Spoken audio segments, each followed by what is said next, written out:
Does failure exist? In my experience, and that's what this is about, really, my experience. I don't want to go further than that. Obviously, I develop theories based on my experience, but I want to be clear, it's my experience. Failure to me exists when you quit. When you stop the effort of what you're doing. And it's not failure to readjust your thought process and decide what you were trying to do doesn't make sense. That's a readjustment. So to me, stick-to-itiveness is the key to being successful in an endeavor. But for me, every experience that I had that seemed bad at the time, later on I realized had fruit or education that I needed built into it, that allowed me to move forward to a place that was better than the place I was when I had the experience of not getting to my destination. I think when you have that feeling of failure, what I've seen separate success from not success is people don't take responsibility. And they kind of tend to, in the vast majority, say something happened to their plan. Somebody didn't do the right thing. Somebody did not give them what they needed, the space they needed, the rent they needed, the whatever. It was somebody else's fault. I was very lucky, and for a reason really unknown to me, perhaps it was the way I was brought up or something else, when I hit the deepest spot in my career, I realized there was only one person to blame. Not that blame is important, but one person responsible for putting me there, and that was me. And from what I've seen of people in the aftermath of quitting or giving up, quite often it's based on them simply deciding that somebody else put them there. You can't fix something if somebody else did it. You can't write that. You really have to take responsibility and dissect what you did and what you did wrong to get better at something. At one point in time, you talked about it last podcast, of being 600,000 in debt and losing your house and losing your home.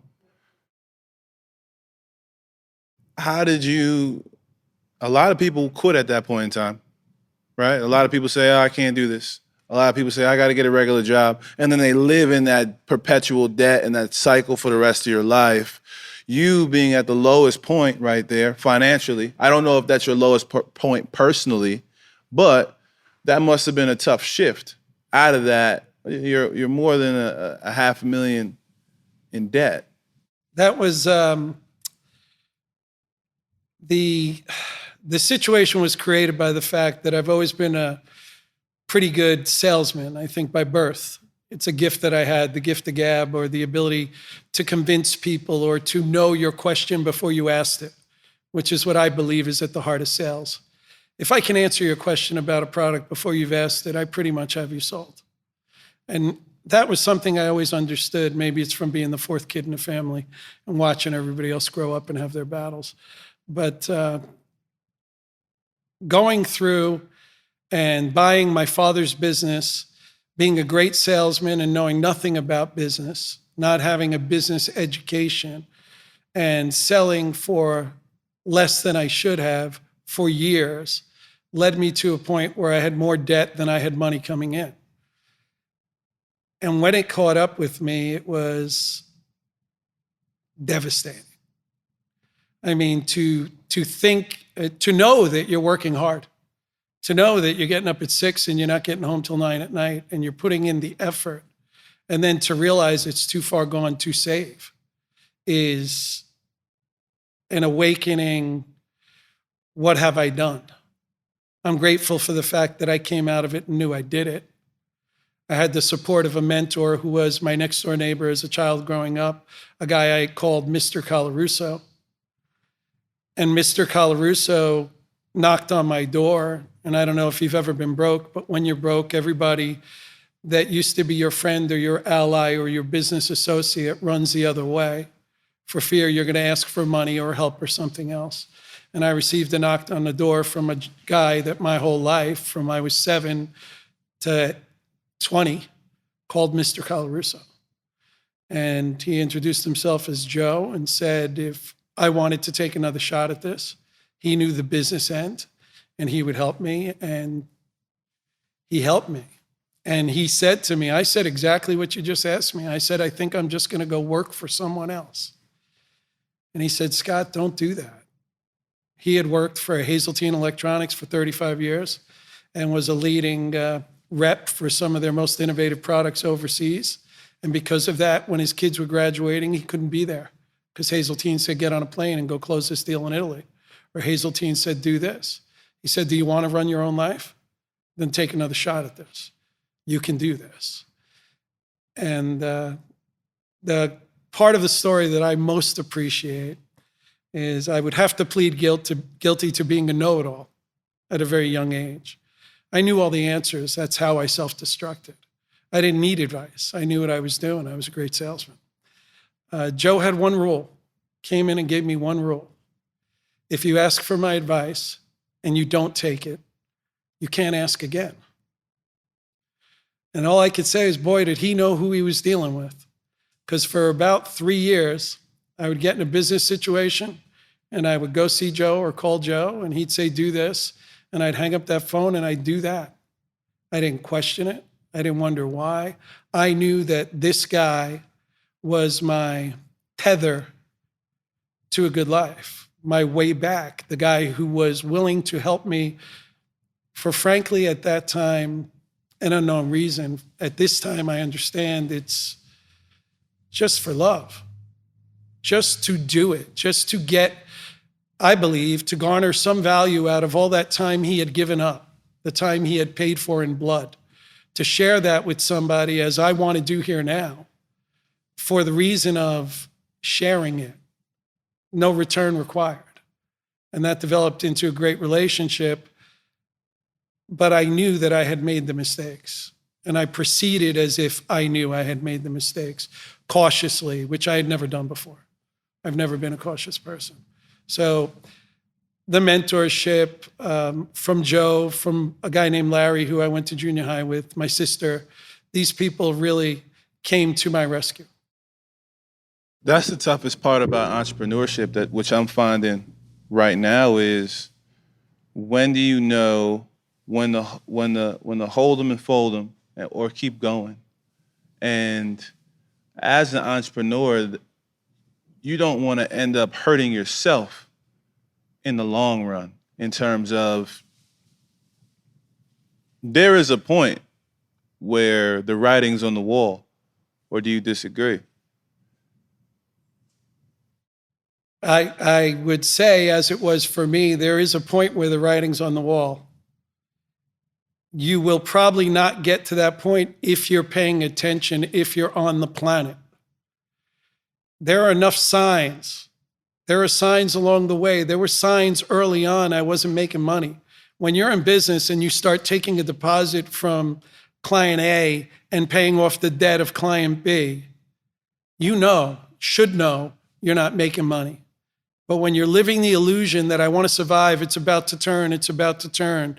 If you don't have your feet planted on the ground, if you're dreaming, I mean, I think dreaming creates some of the most wonderful things on the planet. I think acting as if you're living in a dream is not healthy for success. And I think if in my experience, the second time around, when I was focused and paying attention and going to people I considered brighter than me on topics I wasn't sure I understood, you don't get to the writing on the wall. You see a mark on the wall and you go get help. There's never a word on the wall. There's never, you're out of business, because that takes too long to write. You start looking at it when you see something wrong, the littlest thing wrong. That's focus. That's, where I say, in my opinion, the elementary school and junior high I went to would have saved a lot of time teaching me meditation. They would have had somebody by high school paying attention, not entertaining himself looking out the window. How so? Out the window was just more interesting to me in high school than in the classroom. Why meditation? Meditation for me calmed me down. Took I think, a thought process that ran perhaps too fast and slowed it down and gave me a spot to step in, take control, think about what's important every day, focus on that. And really, I would say meditation gave me focus. Meditation gave me also a spiritual side, listening to that voice inside of me. You know, in the other previous podcast, I mentioned a voice inside of me. I think it's an important point to make. And I'm going to try to do this in a way that everybody gets it, because it's a little difficult to understand. I'm not talking about the voice when a beautiful car goes by and you say to yourself, wow, that car is sexy, I want one of those. I'm talking about the voice that when you say that says, wow, you thought that car was sexy. The observer, not the societal person who's put here, sculpted by where you grew up or what people taught you or anything else that speaks to you incessantly. The voice in your head that's watching it all. The voice in your head that is your conscience, that is your spirit. That's the one that meditation allows you to hear. It's not your day-to-day, she's hot, wow, I really hope my wife decides to marry me, whatever. It's the longer play. It's the longer thing. It's not the moment. You have me reading the laws of the 7 spiritual laws of success right now. Yeah, Deepak Chopra. Yeah. And I haven't gotten too far in. I'm only about 25 pages in, and I'm at the first one, the law of pure potentiality, right? Yeah. And how, if we can go from that law, has that helped you reverse? Because I really want to focus on how you got out of that hole and stayed on that path. Because I always say, I had a basketball coach when I was younger say, focus, follow one course until successful. How are you able to, now that course veers, you take different paths in that course, but it's that one course of entrepreneurship and ownership, right, and spirituality that you took. How did you stay on that path to reverse out of debt? I followed the advice of Joe Colarusso, which was, and I mentioned it the other day, whatever you do, your customer is first. The person that you're selling to, the person that you promise something to, must be delivered. It's not, I want your money. I'll tell it to you this way. From the time I was, probably 14, I always worked after school, always hustled. I like to work. It brings me joy. Doesn't matter what the work is. So I always aspired. I didn't aspire. I wanted to have $1 million cash before I was 30 years old. I now believe, because I wanted $1 million cash as my end goal, as my end game, I was unable to get it. If I would have wanted every one of my clients to be thrilled with the work I've done, the $1 million would have come. But I didn't want that. I wanted $1 million cash. I wanted for me, for only me. So I think the difference is, I know for me the difference was, when I started to actually focus on doing the job, being the most creative seating guy I could be, doing projects that other guys would say were impossible, for the sake of doing the work, the money came. And that's what Joe told me to do. He had wisdom that he bestowed upon me that I believe to this day is the reason I came back. And when you're doing that, there's joy every day. But the joy is not measured by the profit, because let's face it, sometimes when you're estimating big jobs, you'll make clerical error. And instead of making $100,000, you'll walk away with $6,000 and you'll feel that sucked. But you'll turn around and look at what you built and look at what you did, and you'll say, that was great. And in fact, it was great because it brought your name up a notch. It brought who you are in the business up a notch. And if you're looking at your dollars and cents, you know, that just, it's like playing the stock market. I'm not playing in stock market with my own companies. I'm loving the ride. I'm doing it out of passion, which is dying in this country. You think so? I walk into Home Depot and the guy in Home Depot wants to sell me something and he says aisle 12. I get to aisle 12, it's in aisle 8. He doesn't care because he's an hourly guy. There's no percentage in him. I used to go to a local hardware store. The guy was like Kreskin. I could ask him where some obscure thing was. He'd lead me there. That was love of the work. That was his craft. That's what he did. What happened to apprenticeship?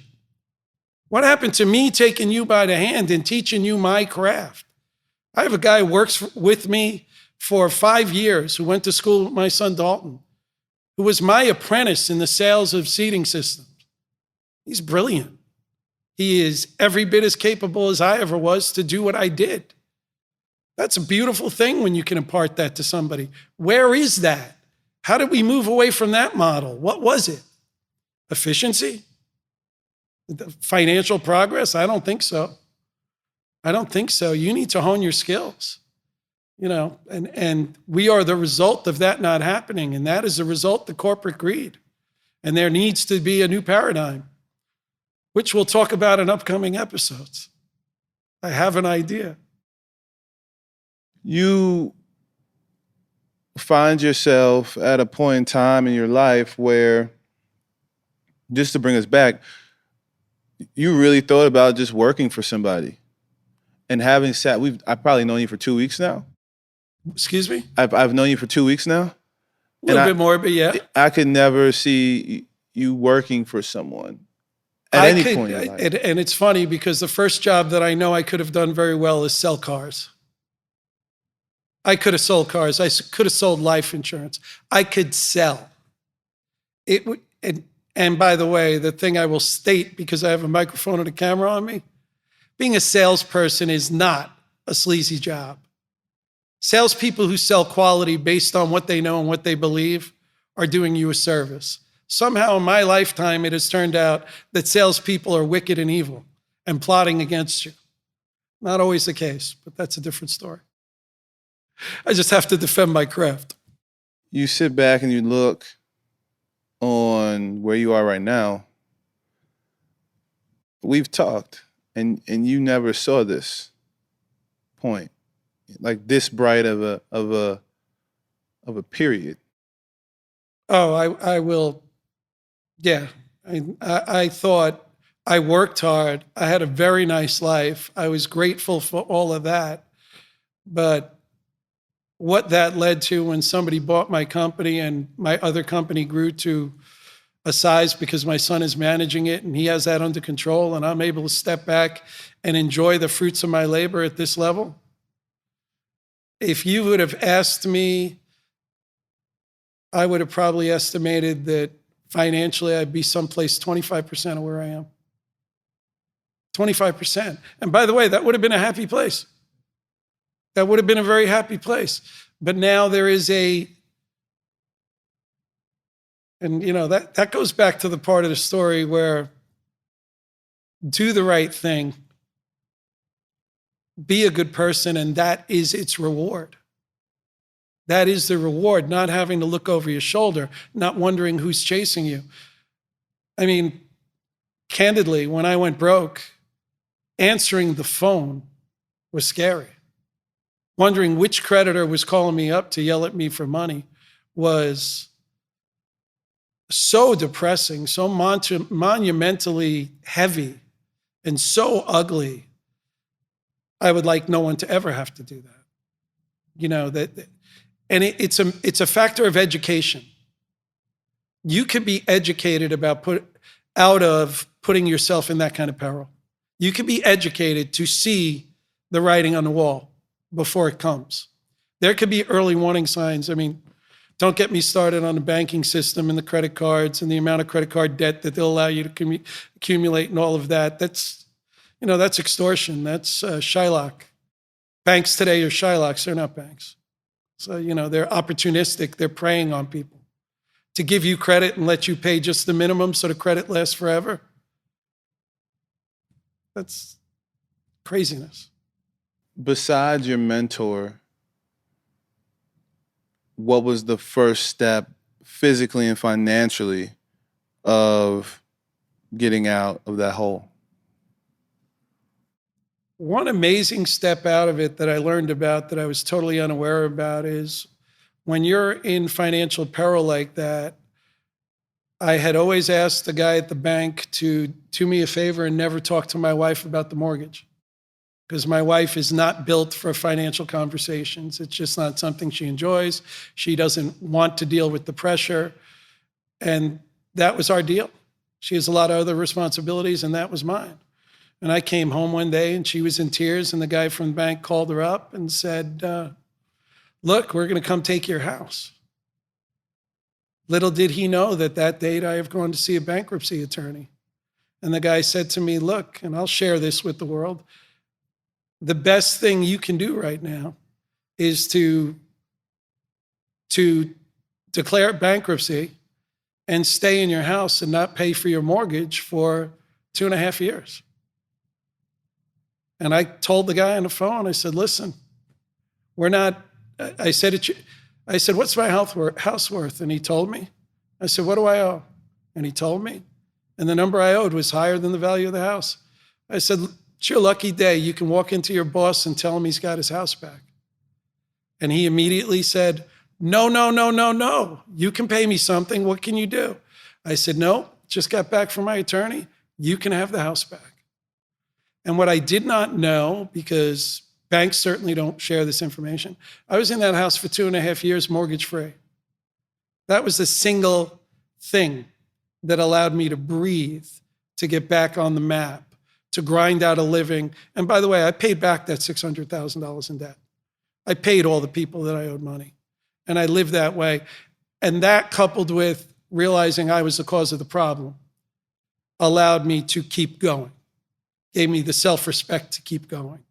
And that's probably the most important thing to come out of debt with, to come out of that bottom with a self-respect, that you can still love yourself, that you don't feel like the bad guy that everybody is accusing you of being. I think that's critical to moving forward. How many years did it take you to? It took about 3 years to get to ground zero, but I was lucky. I had a couple of creditors who worked through it with me. Now, this was a new business, so the old business we closed, playground equipment business, which was love of my life, love building playgrounds for kids. That was your pop's business. My dad did an occasional playground, not his focus, but I took it and did that. And Joe said to me, pick one part of your business that you loved. And I picked stadium seating. And the fascinating part of the story to me is, at that time, I said to him, I'm not sure I can make a living just selling stadium seating. But he said, pick one thing and focus on it. And that's the one thing I picked. And I will tell you, you can make 100 livings just focusing on stadium seating. So how crucial is it to just focus on one thing?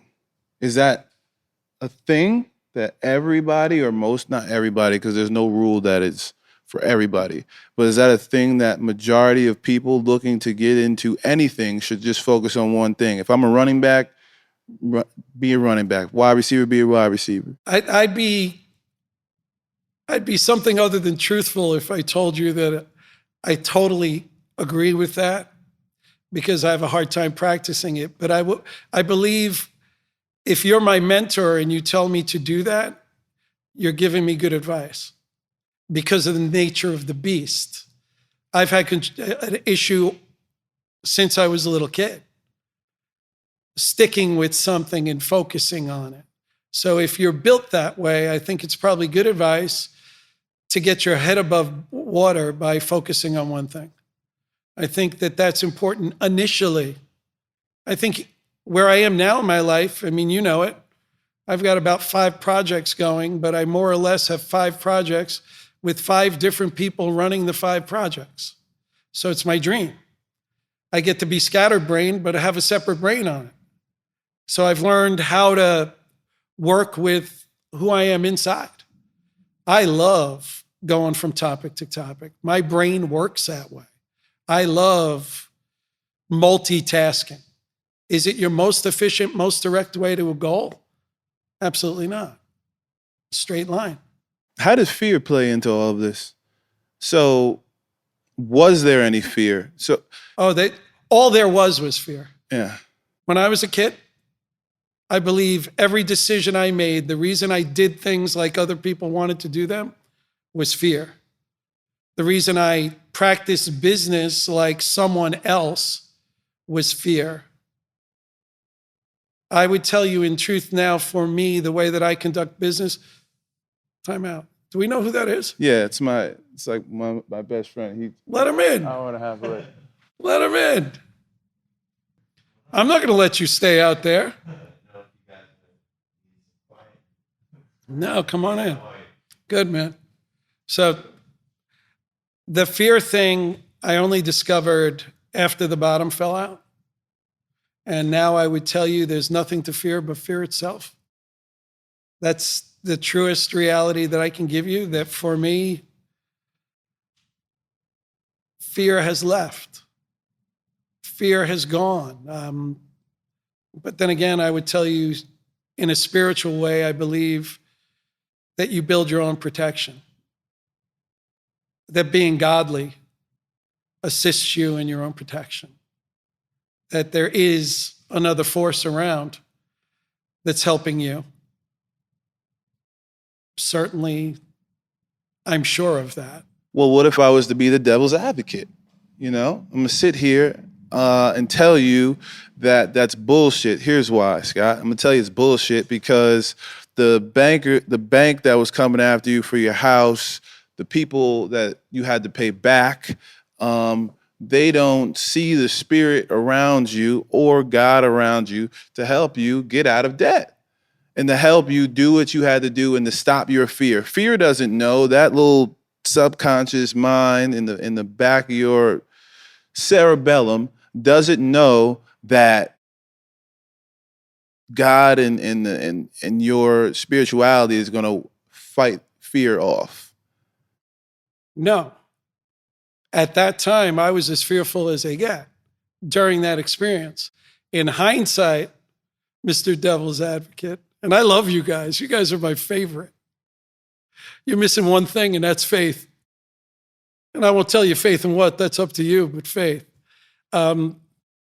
Looking back on the fearful times, I think, I'm having a hard time putting it together. I think for me, the fear left when I realized that the bank chasing me, the losing of the house, by the way, the wife who stuck with me was also in this episode for a reason. So all those things were happening. I was a hard study. I did 1 semester in college and left because I called my dad and I said, I know everything they're teaching me. I don't need to be here. So the only way someone like that learns, you have to take his house, you have to take his business, you have to get his attention. So the banker, the guy taking my house, all of them were working to get my attention. And where I am now, and that education-wise, value of who I am and how I understand what I learned, I value more than people I meet. The education I took was pure. Sometimes it cost blood. But if you live through it, and I mean if you live through it, because people opt out, and thank God I didn't opt out, but if you live through it, that education, I can't put that out of my head. I can't forget that some class I had in economics. It's not a class in economics. It's take your shit and go live in the street. That's not, I was there on a Wednesday and he was a good teacher. He got my attention and I understood how you go broke. That's real life education. Guess what? I promised myself I owed my family better. I knew that I could do better, and I was devastated with embarrassment. Wow. I think I was virtually non-existent. I was this big.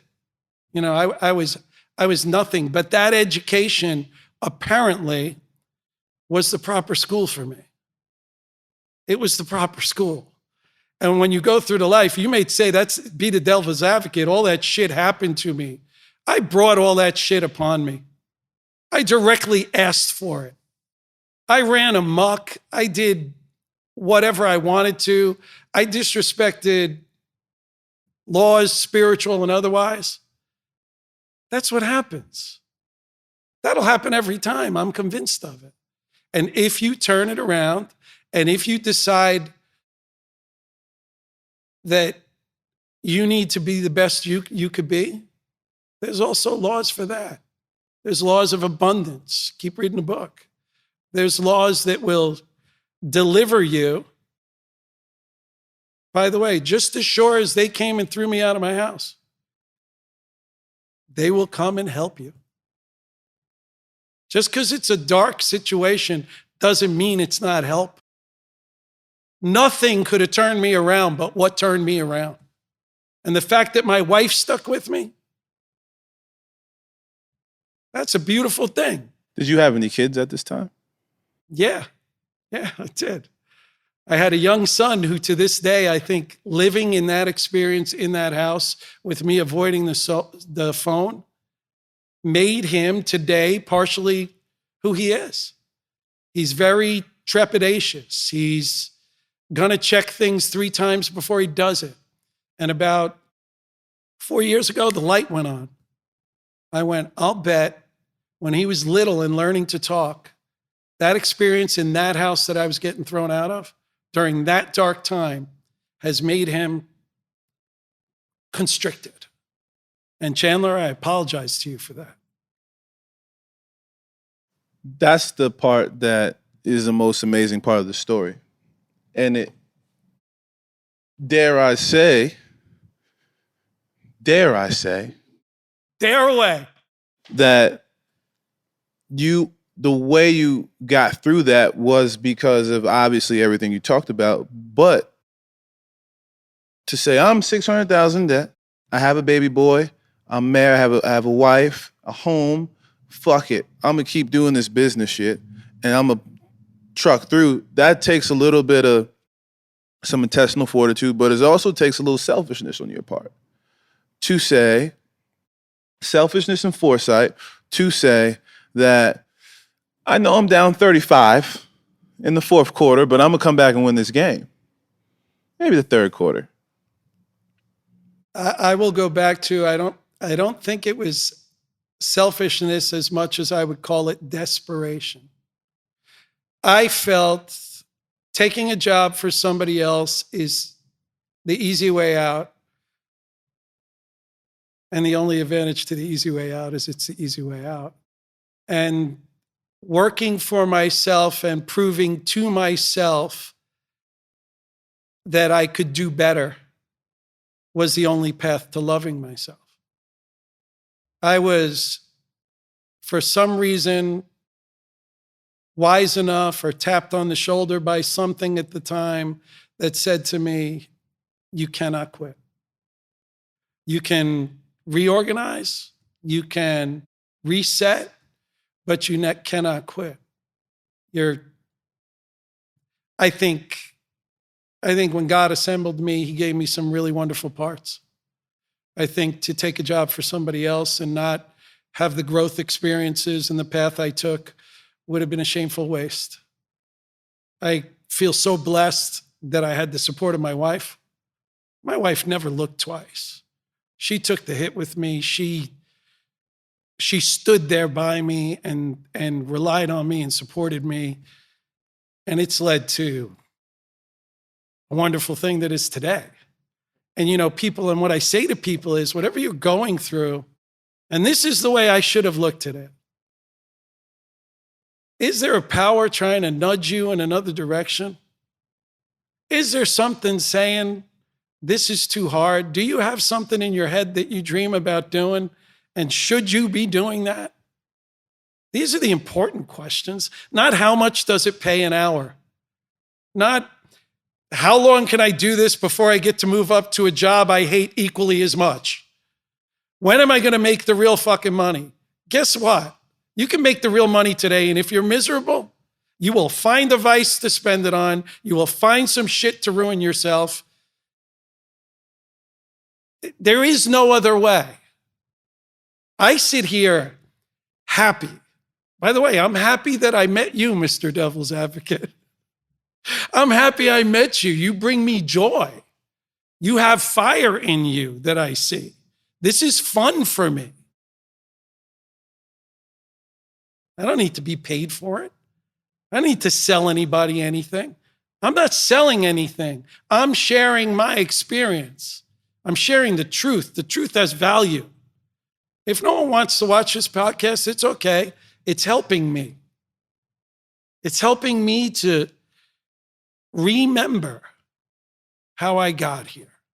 And that's like meditation every day. If you think about the crap you went through and the battles you've won and the mistakes you made.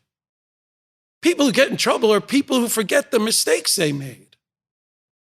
They think they're bulletproof. Give them a couple of $1 million and watch how great they are. One's got nothing to do with the other. You know, there's a thing that drives me crazy. I don't know if we spoke about it even off this. Forbes lists people net worth. For what purpose? What's the goal? Is that your rating in society? Is that how good a man you are? Who the hell reads that shit, and why would you want to be the richest guy? Wouldn't you want to be the happiest guy? Where's that list? Where's the list of the happiest people on the planet? That's who I want to chase. I want to learn from them. The richest guy on the planet? Is he happy? Does Forbes tell you that? I've never read it. Do they tell you which rich guy is the happiest guy also? Or do they not care? And is that a problem in this society? That's a problem. When it's based on whose opportunity got him the biggest payoff, that's no way to measure anything. That's how we measure everything. What happened? How do we get there, huh? I think we're going to end right there. Oof. That was fun. Book it.